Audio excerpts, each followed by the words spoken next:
दुनिया धरती है तू आसमां, दुनिया धरती है तू आसमां, जांदीवारी दिल ले गई, जांदी बारी दिल ले गई, सजी अख मार गई, आयो रब्बा ओ सजी अख मार दी, कुड़ी पाकिस्तानी। मैनू चंगी लगदी ए कुड़ी पाकिस्तानी। इन सब गानों के सिंगर, राइटर, टीवी, स्टेज और फिल्म के मशहूर अदाकार आज हमारे साथ हैं। पाकिस्तान से आए हुए हमारे बहुत ही प्यारे लेजेंडरी अदाकार असद नजीर साहब। अस्सलाम वालेकुम। वालेकुम अस्सलाम, कैसे हैं आप? मैं बिल्कुल ठीक हूँ। काविश न्यूयॉर्क टीवी हमेशा बेहतर से बेहतरीन की जानिब गामजन रहता है। इसी सिलसिले में आज हमने अपने प्रोग्राम में मदु किया है असद नजीर साहब को। कैसे हैं सर आप? मैं बिल्कुल ठीक ठाक, खैर खैरियत। देखिए, इतना शॉर्ट ट्रिप था, आपने बड़ी मुश्किल से हमारे लिए टाइम निकाला। सबसे पहले तो मैं बहुत मशकूर हूँ कि आपने हमें वक्त दिया। एक्चुअली काविश टीवी से मेरा बड़ा पुराना रिश्ता है जी। और अरशद साहब जब भी बुलाएंगे तो मैं डेफिनेटली आऊँगा। कोई भी और चैनल ऐसा नहीं कि जो मुझे बुलाए और मैं उनके साथ चला जाऊँ। टाइम कम था लेकिन फिर भी मैंने खुद ही इनको फ़ोन किया, मैं आया हूँ, तो क्या आए तो बस आप आ जाए। तो इसलिए जिससे मोहब्बत होती है उससे बंदा इनकार नहीं कर सकता। बिल्कुल, हमें भी आपसे उतनी मोहब्बत है और जो हमारे नाजरीन इस वक्त आपको देख रहे हैं वो देखकर निहायत ही खुश होंगे और बहुत इज्जत है माशाल्लाह आपकी। हमने देखा यहाँ पर पाकिस्तान टेलीविजन कॉर्पोरेशन के लिए बहुत काम किया आपने और फिल्म के लिए बड़ी खिदमात हैं आपकी, राइटिंग की बहुत ज़्यादा, आपने डायरेक्शन भी की। सबसे ज़्यादा लुत्फ किस चीज में आया जिसको आप बहुत ज्यादा एंजॉय खुद से करते हैं, जब सेटिस्फेक्शन जो होती है ना? एक्चुअली मैंने ज्यादा चूंकि टीवी पे काम किया, फिल्म तो 3-4 फिल्म की थी मैंने, लेकिन फिल्म जो की थी वो अच्छी की थी, लेकिन टेलीविजन मैंने ज्यादा किया तो मुझे टीवी पे बहुत मजा आया। हालांकि स्टेज लिखने में भी और डायरेक्ट करने में भी और एक्ट करने में ज्यादा मजा आता है क्योंकि आपको रिस्पॉन्स जो लाइव मिल जाता है, लेकिन मैंने एंजॉय टीवी किया और बहुत काम किया। स्टेज का जो फॉर्म है वो थोड़ा मुश्किल होता है, नहीं? स्टेज एक्चुअली मुश्किल फॉर्म है ये, बिल्कुल। उसमें ना, उसमें कट वाला कोई चांस नहीं है। जो आपने बोलना है वो बोलना है और आपको रिस्पॉन्स अच्छा बुरा जो राइट पे मिल जाएगा।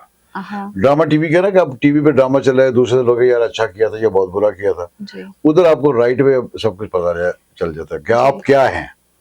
तो इसलिए वो जरा अच्छा, ऑडियंस कहाँ की अच्छी होती है? मतलब स्टेज आपने मुख्तलिफ शहरों में किया होगा, ममालिक में किया होगा, डिफरेंट जगहों पे। सबसे ज्यादा आप क्या समझते हैं कहाँ की ऑडियंस सबसे ज्यादा मजेदार थी, सबसे ज्यादा रिस्पॉन्स देने वाली थी? डिफरेंट ड्रामों की डिफरेंट ऑडियंस है। जैसे पंजाब में जाहिर है वो पंजाबी ड्रामे हैं, जुगतबाजी है ज्यादा। कराची में डिफरेंट, बिल्कुल सिचुएशन डिफरेंट है। एक्शन कॉमेडी जो है ना वो हर जगह आपको कामयाब करती है। जहाँ भी एक्शन कॉमेडी होगी ना वो ऑलवेज हिट होगा, वो आप उस लैंग्वेज को जाने या ना जाने, इंग्लिश में हो, उर्दू में हो, पंजाबी में हो। तो इसलिए डिफरेंट ड्रामों की डिफरेंट ऑडियंस है। तो स्टेज ड्रामे खुद लिखे आपने? जी, मैंने 2-3 ड्रामे लिखे थे। एक मैंने लिखा था 1 पे खान की जान लैला और 1 2 का 4। ये मैंने 3 ड्रामे जो अलमरा में भी किए, मरी में भी किए, फैसलाबाद में भी किए। तो लिखने में भी बड़ा अच्छा एक एक्सपीरियंस था मेरा। लेकिन अब जो वहाँ ड्रामे की पोजीशन है वो ड्रामा रहा ही नहीं स्टेज पे। तो ना अब लिखने की कोशिश करता हूँ ना कभी एक्ट करने की कोशिश करता हूँ, क्योंकि अब तो ड्रामा बिल्कुल जैसे कहते हैं ना, नाम यूज हो रहा है कि ड्रामा है, वो ड्रामा नहीं है। तो बस एक डांस फेस्टिवल है कि लड़की आई डांस करके चलेगी, तो अब सारे अच्छे अच्छे एक्टर्स वो चले गए हैं। अब वो स्टेज ड्रामा बहुत। और जो टीवी ड्रामास है, टीवी ड्रामा पीटीवी के अभी भी बेहतर हैं। और जाहिर है टीवी पे वो जो प्राइवेट हो गया चुके ज्यादा तो काम कर रहे हैं, लेकिन टीवी पे भी हमारा जो मसला सबसे बड़ा ये है कि हम एक चीज के पीछे पड़ जाते हैं। अब जनरली देखा जाए डिफरेंट चैनल्स, इतने चैनल्स हो गए अब तो, और उसमें होता भी ये है कि आपके पास कहानी जो होनी है वो डिफरेंट होनी चाहिए। लेकिन हमारे पास एक कहानी रहेगी, 2 लड़के, 1 लड़की, 1 लड़का, 2 लड़की, माँ बुरी, इतना पाकीज़ा रिश्ता माँ का जिसको उन्होंने बिल्कुल डैन बना के पेश करते हैं। This is wrong, this is my feelings. जो चल रहा है आई डोंट नो कि वो किस सोसाइटी के लिए चला रहे हैं ड्रामे, या बहुत लेविश ड्रामे जो होते हैं वो नहीं। पीटीवी पे जैसे होता था ना कि जो सोशल होती थी प्रॉब्लम, उस पर ड्रामे होते थे, फैमिलीज ड्रामा जो होते, जो आप फैमिलीज में बैठ के देख सकते थे। तो अभी तो अब तो बेतहाशा चल पड़े हैं ड्रामे, तो चल रहे हैं। उसमें यही होता है जी। कि या इसकी वजह ये भी हो सकती है कि मिकदार से बहुत ज़्यादा जब डोज़ देने शुरू हो जाते हैं तो एक तो लोगों का दिल भर जाता है या फिर उसकी क्वालिटी में एक डिफरेंस आ जाता है ना, लाइक क्वांटिटी बढ़ती जाती है जिस चीज़ की गैर हमारा ज़रूरी तौर मसला पे। सबसे बड़ा क्या है कि हमारे पास राइटर्स की कमी होती जा रही है। अच्छा। अब चंद राइटर्स हैं जो सुपर हिट अच्छे ड्रामे भी लिखते हैं, जो उनको पता है ड्रामा क्या चीज़ है। वरना पहले हमारे पास वो अमजद इस्लाम अमजद ने लिखे, असगर नदीम सैयद, नूरुल शाह, बड़े बड़े नाम थे जी। पीटीवी के, बानो कुदसिया, सलीम चिश्ती साहब थे, मैंने उनके बहुत ड्रामे किए। तो अब जो है ना वो लगता है कि ऐसे डाइजेस्ट है, कहानी ली हुई है सारी, तो वो हाँ ड्रामे जी। बन रहे हैं। राइटर्स भी वैसे ही आ गई है ना, बहुत ज्यादा राइटर्स है, सही। तो क्या किया लेकिन जाता है। व्यूअरशिप तो अभी भी बहुत ज़्यादा है बहुत ड्रामास ज्यादा। की। लेकिन मैं अभी शकील साहब के साथ मैंने उनका प्ले कर रहा था 2015 की बात में, गया था पाकिस्तान, तो उनके साथ ड्रामा किया, तो मुझे कहने लगे कि यार असल मैंने बहुत ड्रामे किए, इतनी मैंने सीरियल कर ली, लेकिन अभी भी लोग मुझे अंकल उर्फी के नाम से जानते हैं। जी, जी, जी। इसका मतलब ये है कि पुराने ड्रामे अभी भी लोगों को जैसे मैंने सोना चांदी किया, अंधेरा उजाला, साहिल सीरियल, दिन सीरियल अमजद साहब का, तो ये बड़े स्टेब्लिश थे, बड़े पॉपुलर सीरियल हुए थे, और वही एक्चुअली हमारी शनाख्त बने ना, जी वही हाँ, ड्रामे आज लोगों तक को याद रह गए। याद रह जाते हैं। जी। अलिफ लैला जैसे छोटा सा बच्चों का था, लेकिन अलिफ लैला आज भी लोगों को हाँ, याद बिल्कुल। है, इतना पॉपुलर ड्रामा होता है कि जी। इसमें बड़े बड़े एक्टर्स ने काम किया फिर। तो इसी वजह से मैं हमेशा ये कहता हूँ कि ड्रामे जो हो वो किसी भी चैनल पे हो, अच्छा हो, इस्लाही हो ड्रामा, इस्लाही हो, जी। इस्लाही ड्रामे होने चाहिए ना। बुनियादी बुनियाद तौर हम पे। उसमें दिखा रहे हैं कि करोड़पति आदमी, अरबपति आदमी है, तो वो देखने वाले तो गरीब हैं हाँ, सारे, एग्ज़ैक्टली करोड़ों और अरबों की तो बात हो फिर रही होती है। चोरियां डाके इससे एग्ज़ैक्टली शुरू वो होते एक हैं ना। एहसास कमतरी माशरे में एग्जैक्टली हाँ। फ़र्क आता है। अच्छा, मैं देख रही थी कि आपकी लेगेसी है स्पोर्ट्स से, है ना? आपके फ़ादर माशाल्लाह हॉकी के प्लेयर थे। फिर वो फ़ील्ड आपने छोड़ के फिर परफ़ॉर्मिंग आर्ट, बिल्कुल एक मुख़्तलिफ़ आर्ट की फ़ॉर्म है, वहाँ आ गए आप। एक्चुअली मेरे फादर थे इंटरनेशनल एम्पायर थे हॉकी के, हुँ, और वो पाकिस्तान के कोच भी रहे हैं। तो हॉकी हमारे एक किस्म की घर की गेम थी। मैं कॉलेज में भी खेलता, यूनिवर्सिटी में अच्छा। भी खेला, पंजाब यूनिवर्सिटी में खेला, अंडर 16 से मैं शुरू हुआ, सेलेक्ट होता गया। तो हॉकी मेरी बड़ी एक फेवरेट गेम थी, उस ज़माने में हॉकी होती थी। फिर वो ये क्या कि बस वो जज्बाती फैसले कुछ होते हैं ना, बंदा कर लेता है, वो किया और छोड़ के टीवी पे एक दिन गया, इंटरव्यू दिया, तो बस वो क्लिक हो गया, और वो ड्रामा भी मिल गया, दूसरे दिन ही ड्रामा मिल गया। अच्छा। तो बस वो ऐसा हुआ कि हॉकी इधर चली गई, मैं इधर चला गया। लेकिन आपने फ़ील्ड अच्छी चूज़ की, यानी आपका इंटरेस्ट था और मेरा फिर इंटरेस्ट उसमें था, कामयाब बिल्कुल भी रहे डेफिनेटली आप। इंटरेस्ट। स्कूल में भी, कॉलेज में भी ड्रामा में हिस्सा लिया, जो स्कूल के ड्रामे होते थे वो बड़ा अच्छा लगता था। तो एक शौक था, जी। गाने का भी शौक था, उसमें भी था, तो वो अच्छा, गाने का शौक, अभी मैंने प्रोग्राम जब स्टार्ट किया था तो असद नज़ीर साहब के वो गाने जो बड़े मशहूर और मकबूल हुए, और वो उनके खुद के लिखे हुए थे और खुद ही के गाए हुए थे। आवाज़ माशाल्लाह अल्लाह ताला ने बड़ी प्यारी आवाज़ से नवाजा है आपको। तो किससे मुतासिर थे आप सिंगिंग में? सिंगिंग में मेरे जो फेवरेट थे ना, अहमद रुश्दी साहब थे, इखलाक अहमद, मुजीब आलम, ये हमारे जो प्लेबैक सिंगर थे, जी। सलीम रजा साहब, इन जैसा कोई सिंगर नहीं आया। देखिए ना, इंडस्ट्री खत्म हो गई, वो भी खत्म हो गया। आज भी उनका गाना सुनो तो ऐसा लगता है कि जी। जैसे अभी वो हाँ, नया है कुछ उसमें, एग्जैक्टली। हाँ।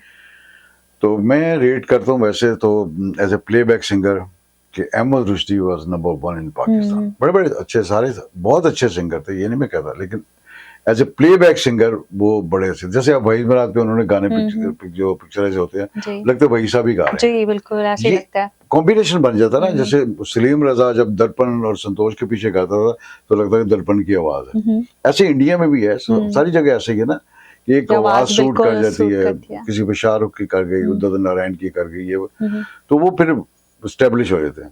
तो मैं रेट करता हूँ अपने हिसाब से कि Ahmed Rushdi was number 1 playback singer. सही। तो क्या ख्याल है नाज़रीन, कुछ सुने हम आपसे? क्या सुनेंगे? जो आपको अच्छा लगे, हमारे नाज़रीन चाहते हैं कि आप गाएँ? फिर कुछ सुना दें। हाँ हाँ हम हाँ, हाँ, ज़रूर, अगर लाइव हमें सुनाना चाहे। जी जी, मैं रुश्दी साहब का एक सुना देता हूँ आपको, एक दो लाइन। हाँ इसी मोड़ पर इस जगह बैठ कर, हाँ इसी मोड़ पर इस जगह बैठ कर तुमने वादा किया था साथ दोगे जिंदगी भर छोड़ के तुम न जाओगे हाँ इसी मोड़ पर इस जगह बैठ कर। वाह वाह वाह, बहुत जबरदस्त, थैंक यू बहुत ही उम्दा गाया आपने। Thank you. और अहमद रुश्दी तो बहुत ही लिविंग कमाल लेजेंड सिंगर। है कि उनके Oh, बाद भी yes. उनकी आवाज और उनका साज और उनका अंदाज जो है वो जिंदा है। तो नए गाने आपने गाए हैं अभी? जी अभी मैं पाकिस्तान में 1-2 महीने पहले मैंने एक गाना रिकॉर्ड किया है जी। वो कुड़ी पाकिस्तानी, हाँ हाँ, तो वो यूट्यूब तो पे भी ऑन है। एयर हो जी गया बिल्कुल हुआ है। कर दिया, उसका वीडियो भी आ गया हुआ है। जी तो वो एक नया गाना मैंने काफ़ी देर के बाद रिकॉर्ड किया। मैंने पहले जो एक सीडी की थी वो जी। कुड़ी पाकिस्तानी के नाम से ही थी, तो वो उसमें 8-10 गाने थे, वो ख्वाजा परेज साहब से लिखवाए थे। तो उसके जो कंपोजिशन थी वो बॉबी वज़ीर की थी। बॉबी वज़ीर साहब अल्लाह उन्हें जन्नत नसीब करे, बड़े अच्छे दोस्त भी थे और उनके फादर बहुत बड़े एक सिंगर कंपोज़र भी थे। अब ये भी गाना जो मैंने अभी किया ये उनके बड़े भाई हैं, उन्होंने कंपोजिशन दी है इसकी। जी। तो अच्छा लगा, लोगों को पसंद आया और वो वैसे भी। अच्छा, आप खुद लिखते हैं गाने अपने, तो शायरी जी करते शायरी हैं का आप? शौक है, शायरी करता भी हूँ, गज़लें भी लिखी, नज़म भी लिखी, पंजाबी में भी अच्छा। लिखी, उर्दू में जी। ज़्यादा लिखी हैं।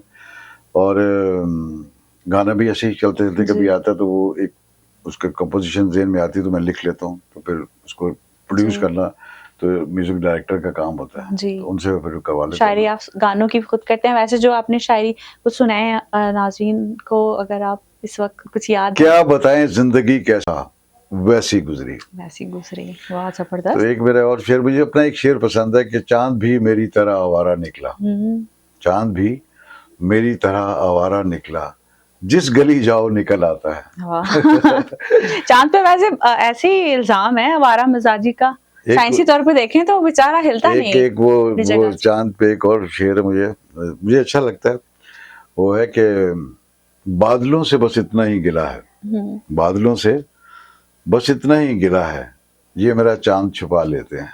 वाह जबरदस्त, तो बहुत बस ही ऐसी उम्दा कलाम। शायरी और भी इसी तरह की, जैसे मैंने एक गजल लिखी थी, उसका एक बंद सुना देता हूँ आपको। रात को आवाज मेरी साफ सुनाई देती है, अच्छा। दिन के हंगामों में शोर बहुत होता है, सहमे रहते हैं घोंसलों में परिंदे भी, सहमे रहते हैं घोंसलों में परिंदे भी, तेज हवा में जोर बहुत होता है। वाह वाह वाह वाह वाह, बहुत उम्दा। फिर ऐसे जैसे कि मुझे जब कभी खेतों से पानी की चमक उठती है, अच्छा।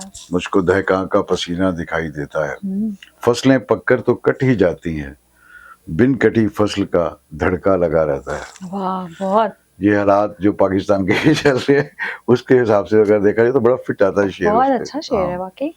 जैसे कि कितना नादा हूँ सहरा में छाँव ढूंढ रहा हूँ, कितना नादा हूँ सहरा में छाँव ढूंढ रहा हूँ, मैं दलदल में फंसा अपने पाँव ढूंढ रहा हूँ, वाह कितनी बदल दी है जलजलों ने ज़मीं, कितनी बदल दी है जलजलों ने ज़मीं, मैं अपना कच्चा मकान और गांव ढूंढ रहा हूँ। अरे वाह वाह वाह, बहुत ही जबरदस्त। तो ये बड़ी हसास तबीयत है इसका मतलब, आपने काबिश बड़ा टीवी हसास के लिए तो मेरी लाइन जान पे हाजिर है, खाई। तो ये तो फिर छोटी सी शायरी थी की नजर करता हूँ बस। बहुत ही उम्दा शायरी आज आपने हमारे काबिश न्यूयॉर्क टीवी के नाजरीन को सुनाई, यकीनन महसूस हो रहे होंगे, सुन रहे हैं जी लोग इस वक्त डेफिनेटली आपको। होने चाहिए। और मैंने यहाँ प्रोग्राम भी बड़े किए हैं शायरी के भी, और लोगों ने पसंद किया। एक इंटरव्यू आपने पहले रिकॉर्ड करवाया था आमिर साहब के साथ, बहुत पुरानी बात है, काबिश न्यूयॉर्क टीवी पे। जी जी जी, कई बहुत इंटरव्यू थे, इंटरव्यू किया भी, इंटरव्यू रिकॉर्ड भी हुआ है। जी मीर साहब बड़ा मिस करता हूँ उनको, बड़े अच्छे इंसान जी थे वो, जी अल्लाह उनकी मग़फ़िरत फरमाए। जी, तो आमीन। हमारी वो यूनिट था और वो इतने लाइवली इंसान थे ना कि मजा आता था। हम लोग जी। रात 2-2 बजे तक बैठे हैं अच्छा। रिकॉर्डिंग के लिए, गाने रिकॉर्ड हो रहे हैं। ये जी। उनको गानों को बहुत शौक था, तो वो कोई पूछ लो गाना उनको याद आता था। जी बहरहाल बड़ा अफसोस हुआ जब पता चला मुझे कि उनकी डेथ हाँ हो जी, गई। बिल्कुल एक बड़ा लॉस है, बड़ा बहुत नुकसान है ये। बिल्कुल, वो तो जान थी काबिश टीवी की, जी। बिल्कुल। अच्छा, आप इतने सारे फिल्म, टीवी और फिर आपने ब्रेक ले लिया, अभी आप कर रहे हैं कुछ पाकिस्तान में टेलीविजन के लिए या जी थिएटर जी के जी, लिए? मैं 2-3 सीरियल कर रहा हूँ इस वक्त। एक तो खलील रहमान कमर साहब का है, अच्छा उनसे जी। मेरी बात हुई थी, उन्होंने कहा मेरी सीरियल में हो, वो कर रहा हूँ। फिर एक डायरेक्टर हैं उधर शफकत शाह और एक इफ़ी कराची में, वो अच्छा कराची में अच्छा। जाके उनका करना पड़ेगा सीरियल। पहले भी उनके साथ मैंने काम जी किया जी जी। कराची में। तो ये मेरे प्रोजेक्ट है, और एक गाना भी रिसेंटली मैंने अच्छा अच्छा। रिकॉर्ड किया, कुड़ी पाकिस्तानी। जी तो लोगों ने पसंद किया, जी उम्मीद है अब जो देखने वाले हैं उनको भी पसंद आएगा वो जी गाना। जी तो बस यही है कि अभी एक गाना जाके और करूँगा, जी कोई रिकॉर्डिंग है उसकी, बस ड्यू है वो गाना, लेकिन वो करना है अभी जाके मैंने। जी तो बाकी अब सीरियल का काम शुरू होगा। अभी A+ पे मैंने काम किया, जी उनका शो किया था, उसमें भी मैंने वो गाना प्ले किया था। जी। तो बाकी जो भी अब तो जब वहीं रहना है तो फिर अब वहीं काम करेंगे, जी जो काम आता है वो तो करेंगे ना। हाँ जी जरूर। और लोग भी देखना चाहते हैं तो आपको कंटिन्यू रखना चाहिए। डेफिनेटली हाँ, लोग देखेंगे इंशाल्लाह हम्म, ताला। मैं, मेरी ख्वाहिश है कि मैं दोबारा फिर से अपने आप को जी एस्टेब्लिश करूँ एज ए एक्टर टू। जी ना कोई वलदी ते ना कोई जापानी, मैनू चंगी लगदी ए कुड़ी पाकिस्तानी।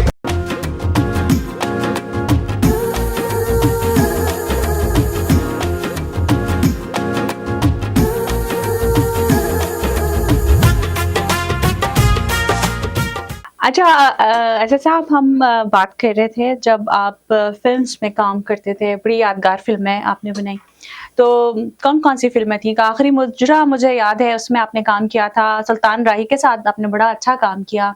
जी जी, तो मैंने एक्चुअली दिलजीत मिर्जा साहब की फिल्म थी वो रुका, जिसमें राय साहब थे, उनके साथ काम किया था। जी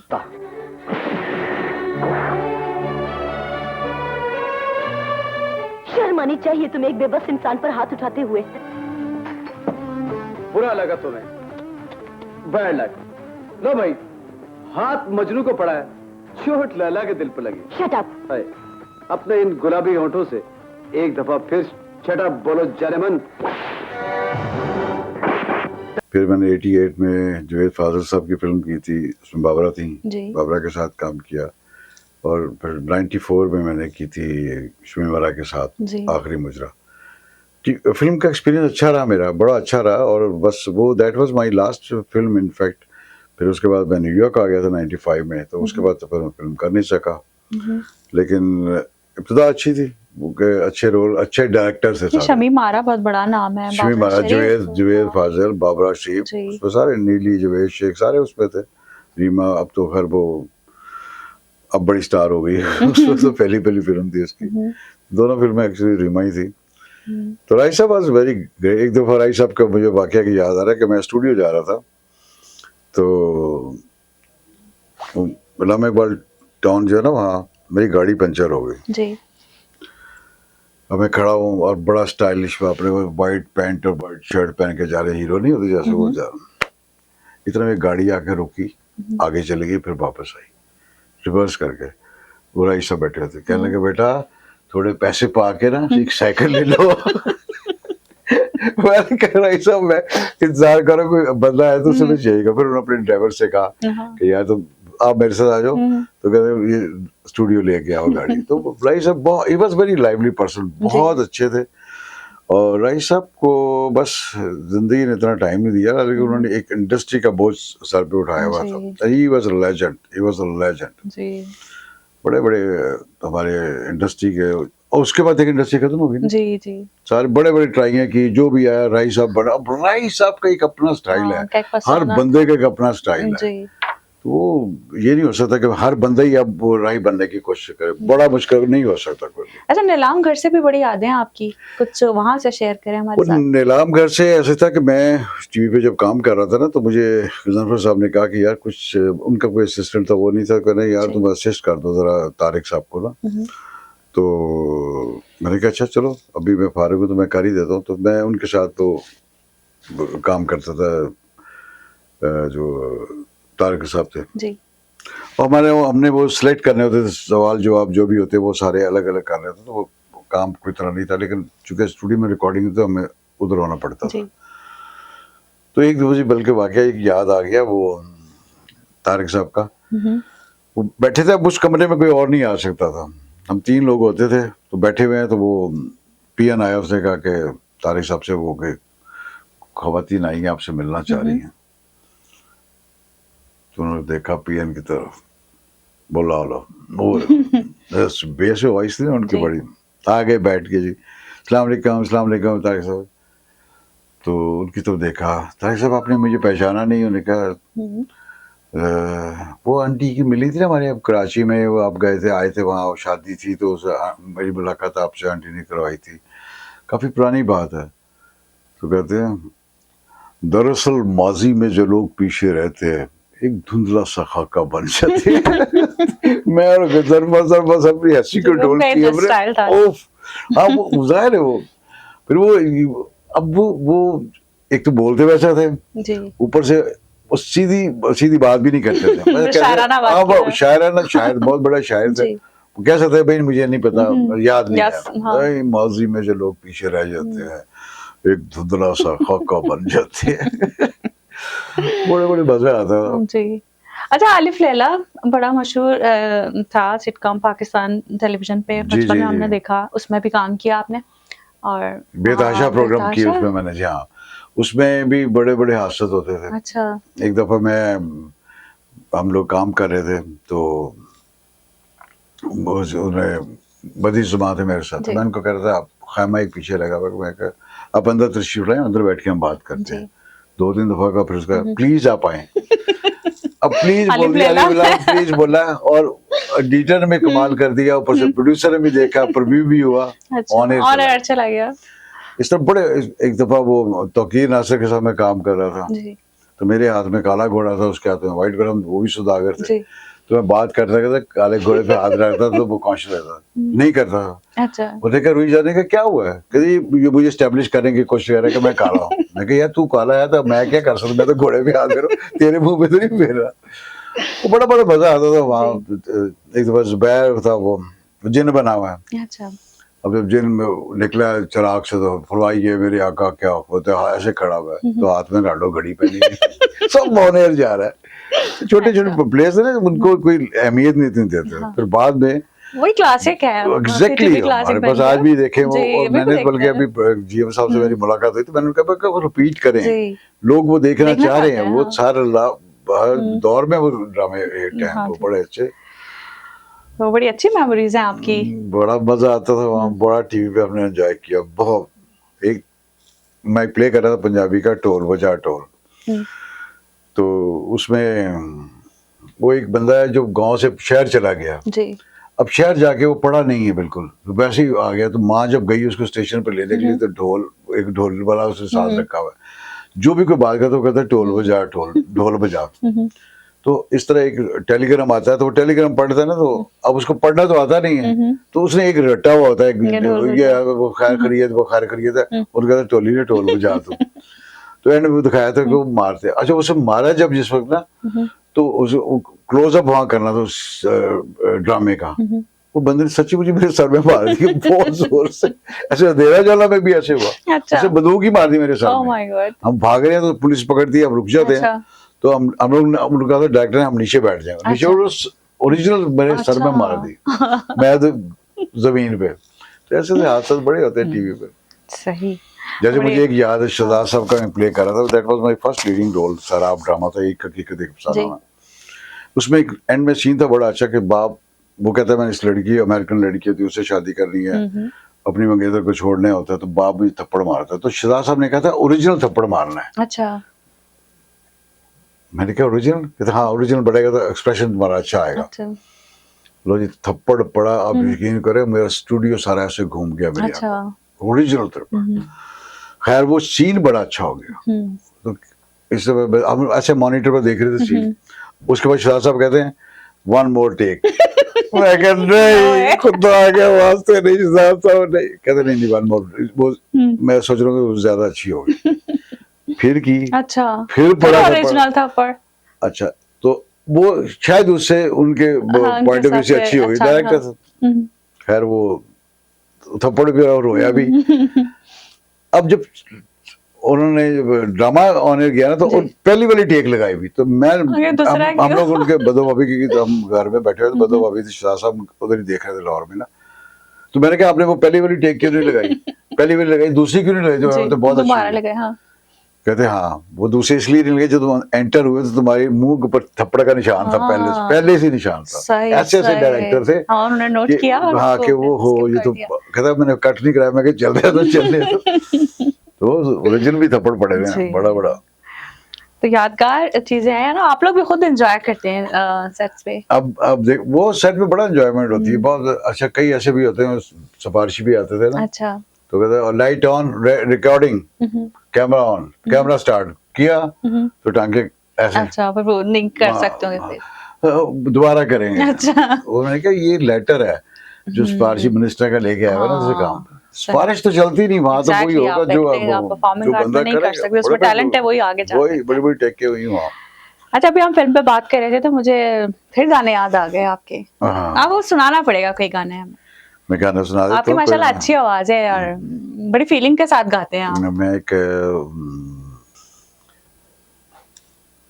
तुझे अपने दिल से मैं कैसे भुला दूं, तेरी याद ही तो मेरी जिंदगी है, मेरी जिंदगी है। तुझे अपने दिल से मैं कैसे भुला दूं, भुला दूं, भुला दूं। एक आपको और गाना सुना मसूद राना साहब का, मेरा बड़ा फेवरेट गाना है वो, चादर चांदनी फिल्म का था। तेरी याद आ गई गम खुशी में ढल गए, एक चराग क्या जला, 100 चराग जल गए, तेरी याद आ गई। मुझे काफी सिंगर्स के गाने इस तरह याद हैं जो मेरे फेवरेट गाने भी हैं, जो अक्सर मैं स्टेज पे भी, रुश्दी साहब का वो एक, हाँ वो एक और कनीज फिल्म का एक बड़ा अच्छा दो गाना है वो भी आपको। जब रात ढली तुम याद आए, हम दूर निकल आए, इस याद के साए साए। जब रात ढली तुम याद आए, और पास चले आए, इस रात के साए साए। जब रात ढली। वाह वाह वाह, बहुत बहुत अच्छा, बहुत। Thank you. आपने तो माजी में पहुंचा दिया हमें, अपनी मेमोरीज के साथ हम भी वो वही सारे- सब जो है ना वो देख रहे थे ख्यालों में। अच्छा, मुझे याद है एक गाना आपने ब्रुकलिन मेला हुआ था हमारे यहाँ, उसमें भी परफॉर्म किया था और बड़ा आपने छा गए थे पूरे जी जी, stage उसकी पे। कंपेयरिंग भी मैं कर रहा था, उसमें गाना भी गाया था जो काबिश टीवी ने अच्छा। रिकॉर्ड करके बाद में यूट्यूब पे भी लगाया। हम्म, वो अखलाक साहब का गाना था, मेरा अखलाक साहब वैसे भी बड़े अच्छे दोस्त थे, जी तो सावन आए सावन जाए, हाँ, बड़ा उम्दा बड़ा गाना है अच्छा वो। गाना था। तो एक हाई पिच का गाना था वो, उस पर लोगों को पसंद भी आया, और भी बड़े गाने इसमें मैंने गाए। थोड़ा सुना दें हमारे लिए, गुनगुना दें। सावन है सावन आए, और क्या। अभी वैसे बारिश भी हो रही है भाई। बड़ी, हाँ बारिश भी थी आज बारिश तो। भी हो रही है। चलो मैं एक उसका शुरू में सुना देता हूँ। मित्रे हे मोरे सजना, सजना कब होगा पूरा ये सदियों का सपना, सपना। सावन आए सावन जाए, तुझको पुकारे गीत हमारे।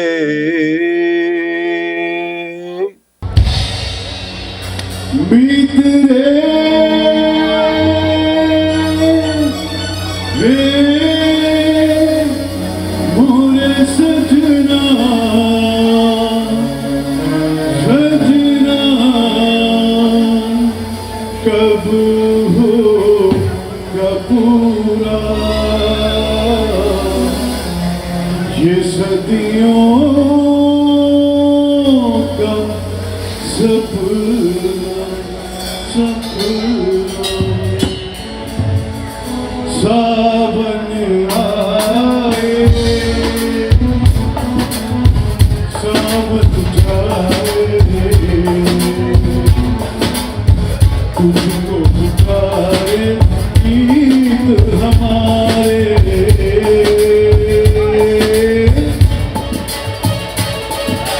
सावन आए सावन जाए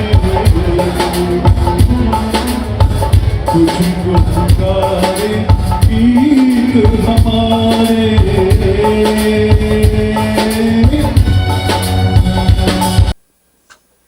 वाह वाह, जबरदस्त सैयद नसीर साहब, आज तो प्रोग्राम बहुत ही उम्दा Thank you आपने very much. हमारे साथ किया और काबिश न्यूयॉर्क टीवी के नाजरीन यकीनन इस प्रोग्राम को हमेशा याद रखेंगे और इंशाल्लाह। आपकी आमद के हम बेहद मशकूर हैं कि आपने अपने कीमती वक्त में से वक्त दिया। लेकिन एक गिला रहेगा कि आप पहले क्यों नहीं आए, इतने दिन आप यहाँ पर थे और आपने बड़ी मुश्किल से नहीं हमें नहीं, यहाँ मैं दिया। Thank you very much for calling me. और मैं मुझे अच्छा लगा यहाँ आके भी, बड़ी पुरानी यादें मेरी भी काविश जी। के साथ बहुत ज़्यादा है और अच्छा लगता है। और वैसे जब भी मौका मिलता है हम लोग, मैं और अर्शद साहब काम करते हैं यहाँ। जी जी तो आप बहुत बहुत शुक्रिया कि आपने मुझे मौका दिया। और वैसे बस टाइम बहुत कम था, वरना तो और भी हम लोग प्रोग्राम करते जाने से पहले। जी।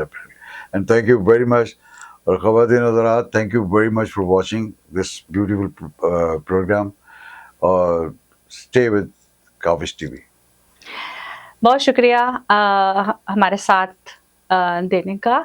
और इसी के साथ हम इजाज़त लेते हैं असद नज़ीर साहब का। एक बार फिर बहुत शुक्रिया, हमारे साथ रहिएगा, देखते रहिए काबिश न्यूयॉर्क टीवी। अल्लाह हाफ़िज़। अल्लाह हाफ़िज़।